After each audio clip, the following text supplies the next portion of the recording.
whilst it's true that Rachel Reeves and along with basically every other politician ignored that future spending problem, and that problem still awaits. I don't think we've learned anything new about how Labour plan to deal with that. I think it's true that the situation this year is genuinely worse than we had appreciated. Hello and welcome to this edition of the IFS Zooms In. I'm Paul Johnson, Director of the Institute for Fiscal Studies, and on Monday we all spent quite a lot of time thinking about and examining what the new Chancellor, Rachel Reeves, was saying. She stood up in front of Parliament and spoke about what was, in her view, the really challenging inheritance left to Labour by the previous Conservative government. She revealed what she called a series of unfunded commitments by the previous government, what she's called a £22 billion black hole, covering areas such as spending on asylum seekers and unfunded infrastructure projects. Well, we here at the IFS do not like the term black hole, but we'll go with it for now. She also announced a public sector pay settlement costing something like £9 billion. To plug the hole, or at least a little bit of the hole, Chancellor Reeves announced a series of in-year spending cuts totalling about £5.5 billion. So, what do we make of all of those announcements? Were there really 20-something billion pounds of unexpected commitments that we could not have known about before the elections? What's going to happen next? How will the Chancellor handle the economic challenges when she gets to her budget in October? To start to answer these questions, I'm joined again by my two colleagues, Christine Farquharson and Ben Zaranko. So let's start with just sort of reminding ourselves what it was that Rachel Reeves was saying. She was effectively saying that she opened the books, to use that horrible phrase, after she became Chancellor, and Treasury officials told her, alongside other people in government, there was a lot of spending commitments which were not properly funded. And she said that that total comes to something like £22 billion. The two big bits of that £22 billion were about £6.5 billion of funding for asylum seekers and something more than £9 billion to fund public sector pay settlements. Let's start just by looking at the background to this and asking, was this a reasonable statement? Was it fair for Rachel Reeves to say that she didn't know about this stuff, that we couldn't have known about this, and therefore it couldn't have been discussed in the run-up to the election? And how does that relate to what we have been banging on about for months, which is that we all knew that there was a public sector funding problem and that neither main party was talking about the real challenges ahead, given what was planned by the previous government.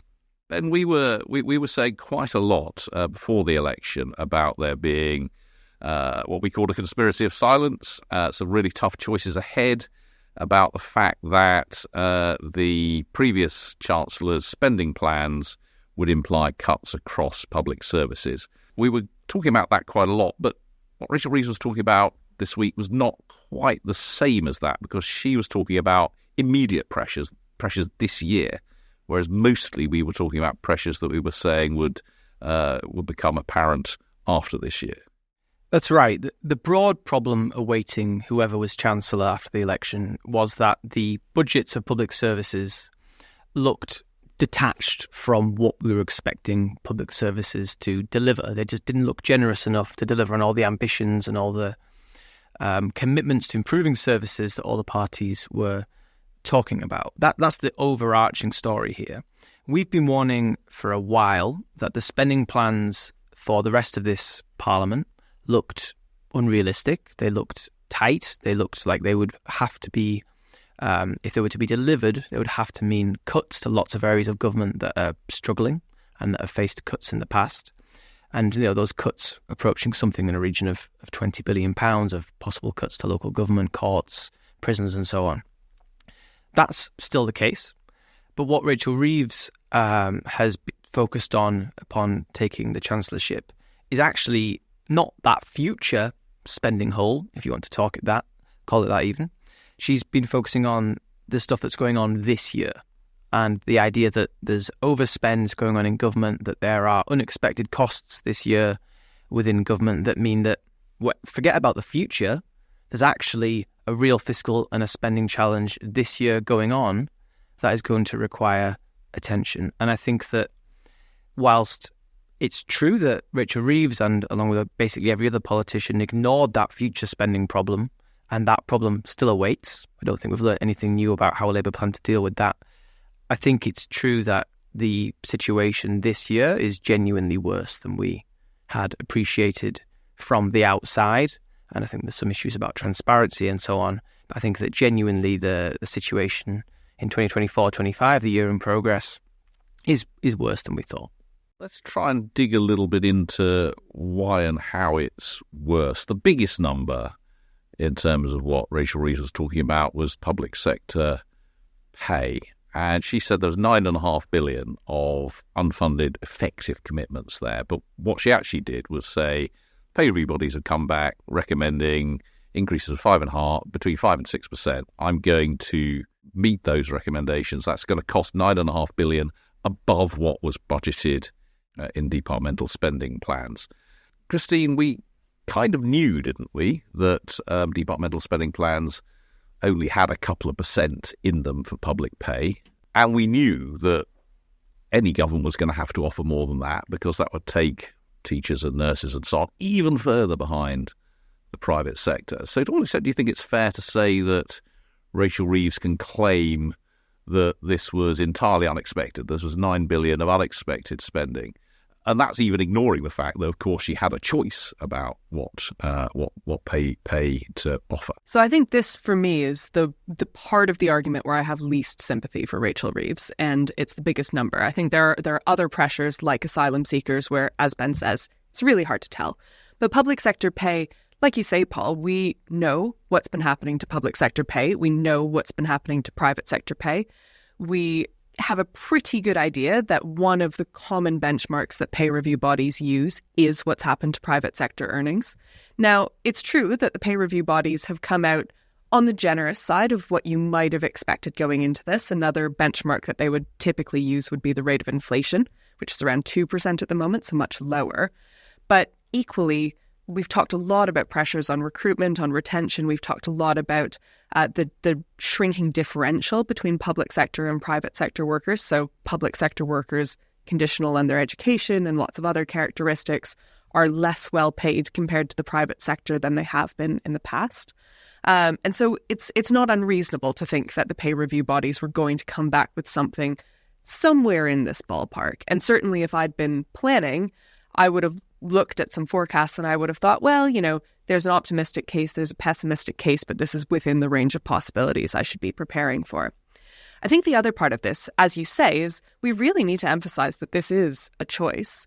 Now, it's a constrained choice because you're operating in a labour market where you have to attract and retain good workers to deliver good public services. But there was an active decision by this current government to go ahead with those recommendations in full, rather than, for example, trying to phase them in or shade a little bit off the top or do something different. So there were other options there. The Chancellor may well have felt that they were not palatable or not realistic.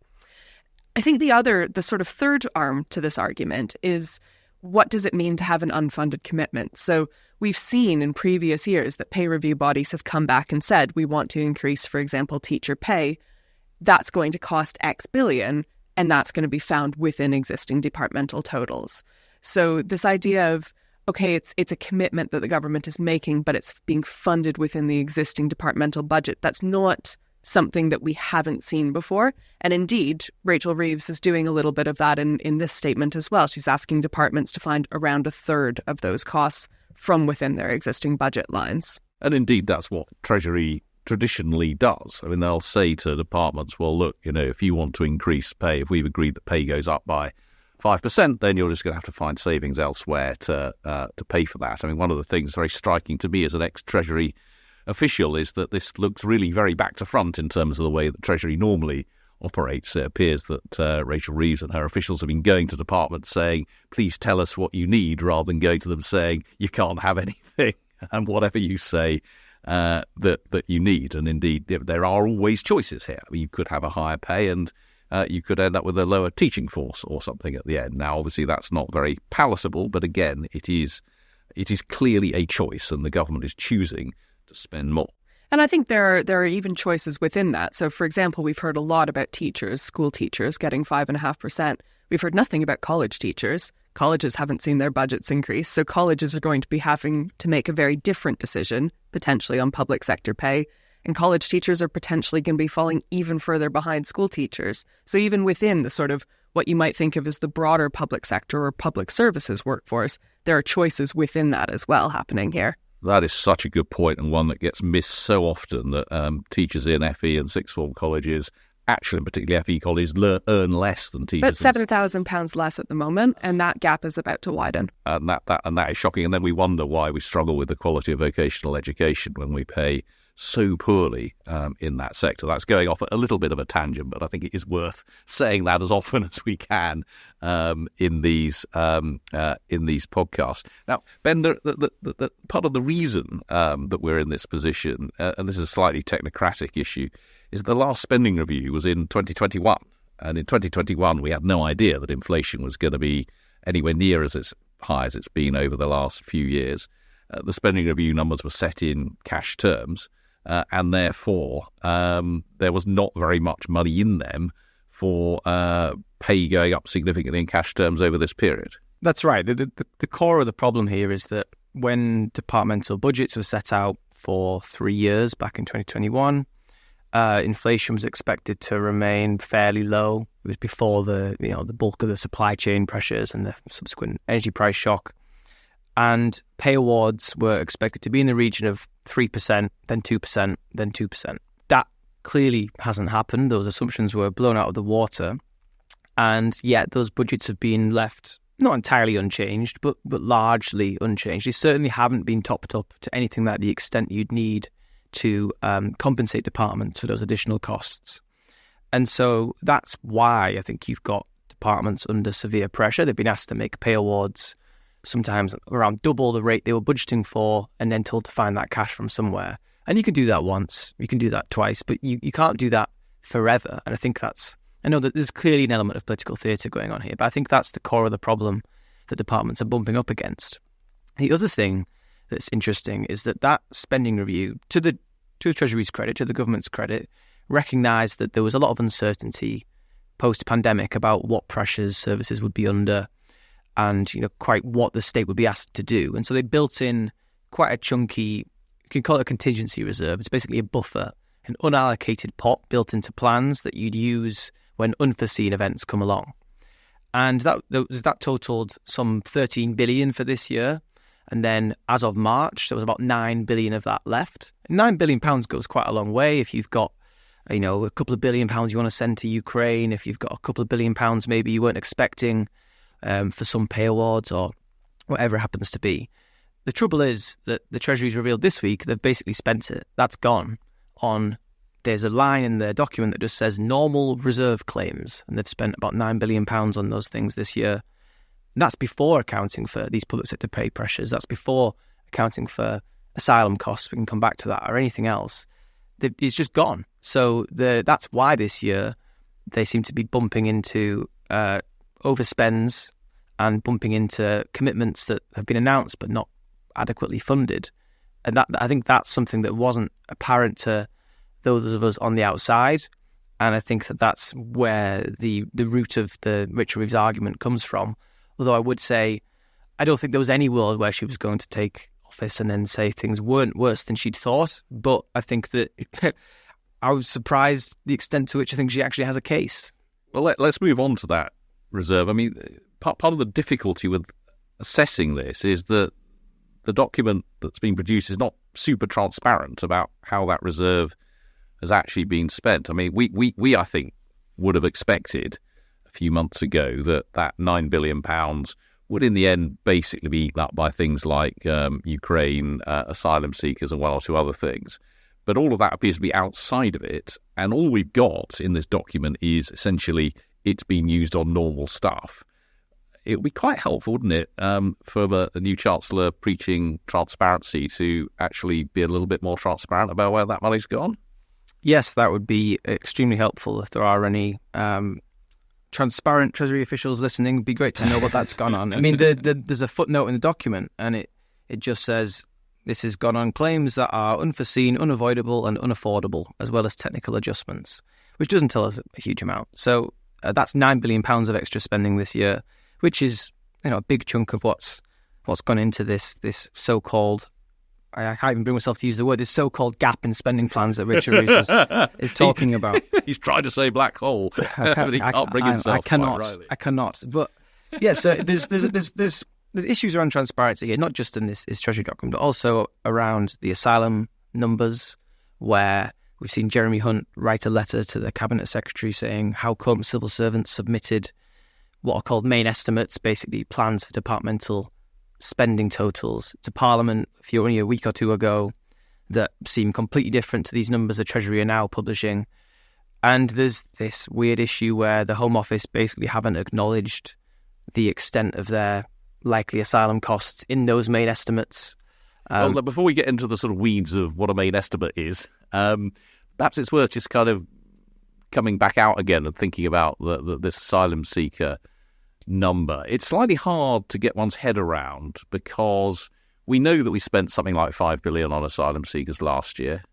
We knew really that was probably going to be a little bit higher this year, but it doesn't appear in any budget. I think that's the thing that's really bizarre. So there seems to me there's problems on both sides here. I think it's fair enough for Rachel Reeves to say, look, these numbers weren't in any budget, so how could we have known that this was going to be spent? The Home Office budget didn't have money in it for asylum seekers. I got into the Treasury and they said, look, here's this £6 billion pressure that's not funded. On the other hand, we knew from last year that we would be spending that kind of amount of money on asylum seekers. Clearly not going to be any less. It was clearly going to be more. And so it shouldn't have come as a great surprise. But perhaps the answer to the sort of riddle of why Rachel Reeves was surprised is she might reasonably have expected that to be funded through the Reserve, as it was last year. And then we come back to, we're going round in horrible circles here, we come back to this puzzle about what the heck the Reserve actually has been spent on, to which we don't have a very clear answer. But how on earth do we get into this world where the Home Office knows it's going to be spending 5 or 6 billion quid on this? It's not in its budget, and it doesn't appear like it's in the estimates that is provided to Parliament. Yeah, it's a weird one, and that's the official line from the IFS. I basically, as best I can tell, and I need to stress that this is just as best I can tell, the Home Office effectively every year say we're going to spend a very small amount, definitely on the cost of things like housing asylum seekers in hotels and the like. But we don't know how many asylum seekers are going to come. We don't know how quickly we'll process them. And so it's hard to put a number on it. We'll come back to you later in the year and we'll claim a bit of extra money from the Reserve, which is that central unallocated pot. And I think it's worth stressing that asylum costs have been much higher in recent years than they have been historically. But then what you get into is this strange situation where you've got the Home Office saying, well, we've been given $1 billion this year. They've said we've got $1.5 billion for asylum costs. We know that's not going to be enough. But we'll definitely be back for extra cash later in the year, but we don't know how much extra cash, and we'll see you in February or March. And in last year, they took something like £4 billion out of the Reserve, and presumably they were hoping or expecting to do that again this year. The challenge that Rachel Reeves has got is apparently that Reserve's already been spent. And I think that, clearly the precise number of asylum seekers is difficult to know in advance. It's clearly subject to uncertainties and global shocks and so on. But we surely know that it's going to be a sizable chunk of spending.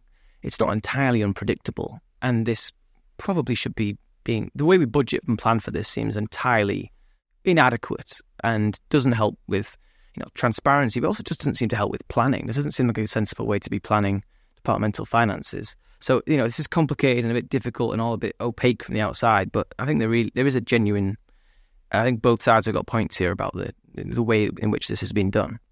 Yeah, we're clearly getting to the limits of our understanding here. But what is clear is that there's a remarkably big spend on housing asylum seekers, and that's is very much related to the previous government's policies actually not to process these people as they awaited the Rwanda scheme and as they were trying to put people off coming to the country at all. I suppose one thing that's worth saying, we talked about these two big things. The public sector pay cost is going to be a permanent cost because that will be the baseline for pay rounds going forward. So that's going to make the long-term public finances more difficult. The costs of asylum seekers, it is possible that as backlogs are dealt with, that cost goes down over time. So that may be slightly different in terms of its long-term consequences. Christine, there are a few other bits and pieces in the announcement, not least claims that some of the policies announced by the previous government, including in the education field, hadn't been funded. And to repeat Rachel Reeves' mantra, if you can't afford it, we can't do it. Or in that sense, if it's not funded, we can't do it. I mean, what did you make of that?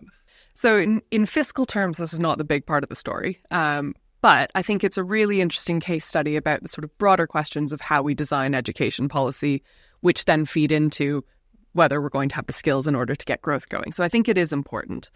The decision here was to scrap what's called the Advanced British Standard. So this was announced as long ago as October 2023, if you can remember that far back in the midst of time. It's another world already, isn't it? Another world. Ages ago, almost a whole year ago, this was announced. And this was going to be a real overhaul of the entire English education system for sort of 16 to 18 qualifications. So it was going to bring together A-levels and T-levels, which themselves are not even fully rolled out yet, bring them together into one sort of harmonized qualifications framework. That was due to essentially be rolled out in the mid-2030s. So this was still a fair ways off in the future. And the big costs in the longer term that were going to come from that were around increases in teaching time. So under the Advanced British Standard, young people 16 to 18 would be getting around an extra 195 hours of teaching over 2 years. That's about a 15% increase on current teaching time. So that's a non-negligible increase in actually teachers doing things with young people, which is why it had a price tag. What's a little bit less clear to me is where the sort of immediate pressure on public purse comes from as part of this. Like I've said, it's due to come online the mid-2030s. Rachel Reeves said, okay, well, it's costing £260 million a year this year. Closest I can come to that is when the announcement was made, then Prime Minister Rishi Sunak said he wanted to do extra spending on recruitment and retention incentives for teachers, and he wanted to do extra spending on support for young people resitting English and math GCSEs. Now, Rachel Reeves and the current government have said they want to still go ahead with both of those things, but we're due to save nothing this year from scrapping the Advanced British Standard and $185 million next year from scrapping it. So some of that is probably administration costs of people trying to get geared up and put in place what you need to do in order to roll out a really major reform. But I think there's a kind of question here of, you know, where are those savings coming from? What substantively on the ground are you not going to be doing as a result of taking this decision? And that's where I'm a little bit less clear. Longer term, of course, the saving is going to be, we're just not going to do that extra 15% of teaching time. And, you know, like we were talking about earlier, we're in a fiscally constrained environment. You do have to make choices. This is a legitimate choice to make. But equally, let's not pretend that that's not a cost to young people who otherwise would have been getting more teacher hours. Just a horrible mess yet again with the 16-plus education system, particularly for people doing things other than A-level. I mean, I think it's really extraordinary that, like, before yesterday, the default assumption was that teachers and colleges were having to plan not one reform ahead, but two reforms ahead to roll out first T-levels and then move into this. So, you know, this is maybe makes their lives slightly easier, but it is another reversal of policy just stacked on top of all of the many reversals that we've seen over the last decade. Okay, well, just another example of policy mess, but relatively small in fiscal terms. I mean, shall we talk about the two other big savings that were announced? Yeah, let's, absolutely. So one of them is means testing the winter fuel payment for pensioners. Yep. And the other is deciding not to go ahead with social care charging reforms, but basically not to go ahead with the introduction of a cap on people's lifetime care costs, both of which aren't enormous over the next few years, but probably will save more and more over time, particularly the social care change. Well, why don't we start with the I think the easier and less controversial one, at least among us, is the winter fuel payment. So this My Twitter mentions say different. That's what I said amongst us. So tell us what the winter fuel payment is. It's payment for winter fuel. It's a top up that the pensioners get, labelled as such. But, they don't have to spend it on. Although IFS Work suggests that they spend 47% of the benefit on fuel, as opposed to 3% that they'd be expected to spend if they treated it just as cash. So, labelling, I often knock it, but it does seem to do something. So this is an annual payment to everyone over state pension age, which is not means tested, which costs about 1% of the total spend on benefits for pensioners. So it's a pretty small part of the total spend and a pretty small fraction of what pensioners get from the state pension and so on. The saving, I think, that Rachel Reeves was hoping to get from making it means tested and therefore only available to those on pension credit was in the order of £1.5 billion a year. It's one of those things that's been in the firing line of the think tanks and people who have been looking at the way in which the benefit system works pretty much since it was introduced back in 1997. And I suppose the case for the change now is first that the state pension is considerably more generous than it was back then. Secondly, that the pension is rising in line with the triple lock. And thirdly, that on average, and I stress on average, pensioners are better off than they've ever been, and pretty much as well off as people of working age. And so, if you want to target additional money at them, it's probably best to do so at those on lower incomes, i.e., those who are entitled to the pension credit. So, the case you can see the case for it, but clearly, if you are just above that means tested level, if you're living on pretty low income as a pensioner, this is going to be something that you feel because that is going to be a non-trivial loss, particularly at that time of year in the run-up to winter. And I think there's two things as well. So, Paul, you said if you're entitled to pension credit, you would still get it. That's not quite right. You have to be receiving pension credit. Quite right, yeah. And that really matters because the take-up rate is only about 66% for pension credit. So there is a big exercise here to think about, of those people who are entitled for pension credit, what do we need to do differently to try and make sure that they're actually taking up and claiming the benefit that they're entitled to now that that's going to be worth so much more than it was before. One of the suggestions is this may save much less than expected because it sounds like there'll be a real effort to increase take-up, both by government and indeed by voluntary agencies. And so actually, if we get more pensioners taking up what they're entitled to, we may not save anywhere near the $1.5 billion we were hoping to, or the Chancellor was hoping to. Yeah, I mean, also colleagues in this building are doing some trials on how we could do that more effectively, but presumably we'll put that down as essential government communications rather than non-essential government communications. I think the other part of this is when we think about people who are receiving state pension, and you sort of talked about the people just missing out, the people who are receiving the full state pension and no other income are basically just the wrong side of that line. So that is quite interesting that actually this group of people who are just the wrong side of that line are quite a chunky portion of the population. That's a fat part of the income distribution. And so it does really matter whether you draw that line just above or just below. You're going to capture or lose out an awful lot of people because of that. Absolutely. So it's a big decision to do that, and you can sort of see why Rachel Reeves will have done it in the very first moment, hoping, I guess, that by the time of an election in 5 years' time, those affected may have somewhat forgotten what is a very clear policy which very clearly reduces their income.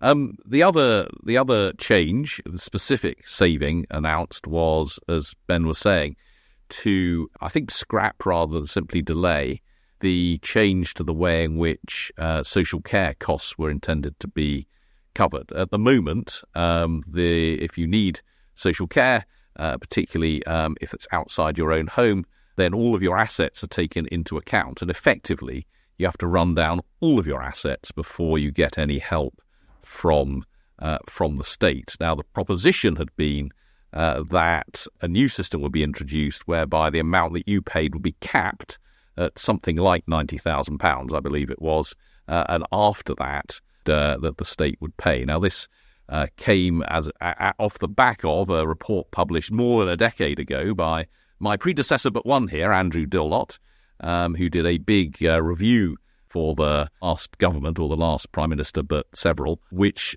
essentially argued that social care was rather like the National Health Service or other things that we provide in a collective way where the state insures people against very high costs, irrespective of how well off they might be. This is not something that's possible to insure in the private market for various reasons, and therefore it would be appropriate to have some cost sharing where people pay a certain amount and then the state mops up the biggest costs for those who have the biggest needs. Now, you may think that's a good idea, you may think that's a bad idea, but what we've been doing, not just since that report came out in 2011 or 2012, but actually for decades, is having review after review after review after review and policy announcement and initiative after policy initiative on social care, and we've never actually managed to agree on anything to change the way that we fund and to reform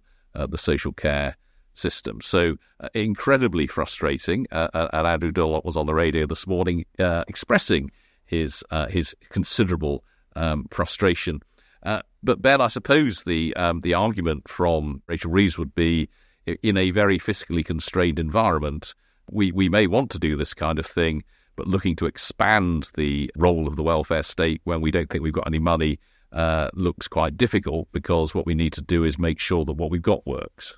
I think that's right. It's a question of priorities. I think there's a couple of ways to view it. One is that if the government is going to operate within these fiscal constraints, some of them self-imposed, you have to choose. Well, if you can only choose a couple of different public services to put money into, you have to choose. And I suppose the introduction of the cap in particular benefits, particularly, it's targeted at, for solving an insurance problem, but it benefits particularly asset-rich pensioners, and they maybe are not the most top of the list for help from this government. Maybe they're not that distributional preference doesn't align with theirs.